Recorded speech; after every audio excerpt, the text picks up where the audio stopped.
So the month of Shaban is here. And that means we're talking about a very special night known as Shab-e-Barā'ah. But this night, well, it's at the heart of a pretty big debate in the Muslim community. Today, we're going to break down what that's all about, using a really detailed sermon that tackles this exact issue. Okay, let's get right into it. This is the central conflict. On one hand, you have folks who see this as a deeply virtuous night, a perfect time for worship and getting closer to God. But on the other hand, you have people who say, nope, this is a baseless innovation, or bid'ah, something that has no foundation in the religion. And you can see how that creates a ton of confusion. So our goal here is to really dig into the evidence that's presented. To really get to the bottom of this, we have to start with a core principle that the source material lays out. Before we can even look at the arguments for or against this night, we need a solid rule for what actually counts as religion versus what's considered an innovation. Now, this quote right here, it's so important because it frames the entire discussion. The sermon defines religion not as something we create, but as something we follow.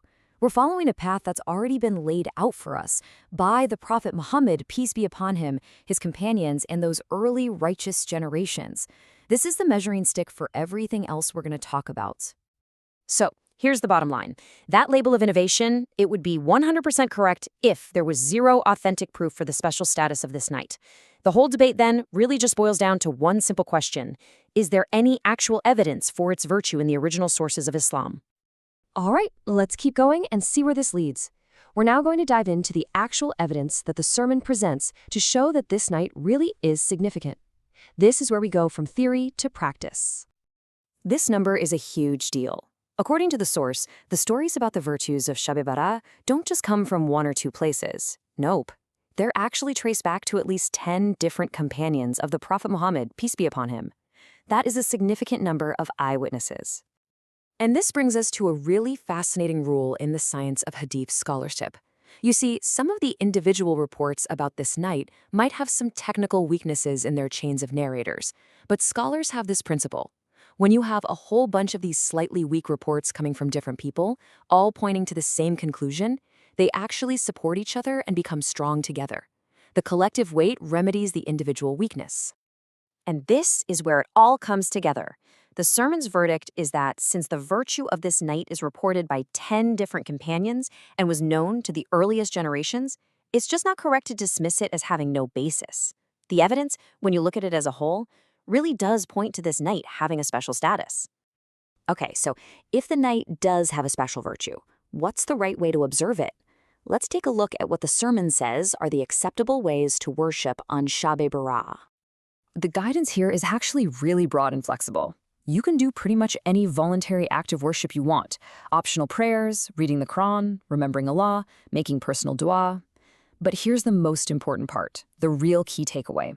There is no specific prescribed format. The sermon really emphasizes that there are no fixed rituals or a certain number of prayers you have to do. It's all about personal devotion, not some rigid formula. And what about visiting graveyards? Well, this comes from a single report that the Prophet, peace be upon him, went to the cemetery once on this night. The key word there is once. That means it's totally permissible, but turning it into a mandatory yearly tradition is kind of an exaggeration. It's about keeping the act at its proper level and not going beyond the evidence we have. Now, let's flip the script. The sermon is just as clear about the common mistakes and exaggerations that have sort of latched onto this night over the years. This slide draws a really clear line in the sand. On the left, you've got what's permissible, just general voluntary acts of worship, done however you wish. On the right, you've got what the source calls invented rituals. Things like praying a specific number of prayer cycles while reciting a specific chapter a specific number of times. These super detailed formulas just have no basis in the original teachings. This is another really crucial point. The sermon explains that while our obligatory prayers should be done in congregation, voluntary prayers are actually superior when they're done at home, in private. In fact, according to the Hanafi school, which is cited in the source, trying to perform these optional prayers in a big group is actually considered impermissible. You could be earning sin instead of reward.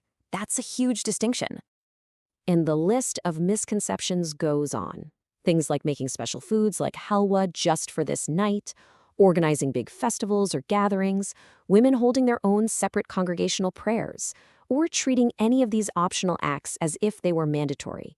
All of these are identified as cultural additions that don't have a religious foundation. So you might be wondering why. Why is there so much emphasis on private, individual worship on this night? Well, this gets us to a really beautiful spiritual philosophy that the sermon explains so well. The source uses this incredible analogy to explain the different kinds of worship. Just think about it for a second. A king has a public court where he sees everyone, and then he has a private court for a more intimate audience. And here's how that analogy plays out. The obligatory prayers in the mosque, that's like Allah's public court. It's a display of our community's unity and faith. But voluntary worship in the middle of the night, that's your private audience. It's an intimate, one-on-one connection with God. And trying to turn that special private meeting into a public spectacle, well, it kind of devalues the gift of that privacy. Ultimately, this is the core message. It's all about quality over quantity. God isn't counting the hours you stay awake. He's looking at the sincerity in your heart. According to the sermon, a few moments of worship done correctly, with real, sincere intention, are way more valuable than an entire night spent just going through the motions or doing rituals that go against the way of the prophet. So, finally, what's the ultimate purpose of this night? Let's zoom out a bit. Where does Shab-e-Barā'ah fit into the bigger picture of the Islamic year? First, a quick word on fasting. The sermon explains that there isn't a strong, specific command to fast on the 15th of Shaban just for this night. However, that day often falls within what are known as the Ayyam al-Bid, or the 3 white days, which are recommended for fasting every month. So you can definitely fast, but with that intention or just the general intention of fasting in the month of Shaban. And this right here brings us to the grand purpose. Shab-e-Barā'ah is presented as a spiritual dress rehearsal, is a night for a spiritual tune-up, a chance to turn back to God and get yourself ready mentally and spiritually for the intense worship of the blessed month of Ramadan, which is just right around the corner. And with that, we'll wrap up this explainer using the sermon's own beautiful closing words.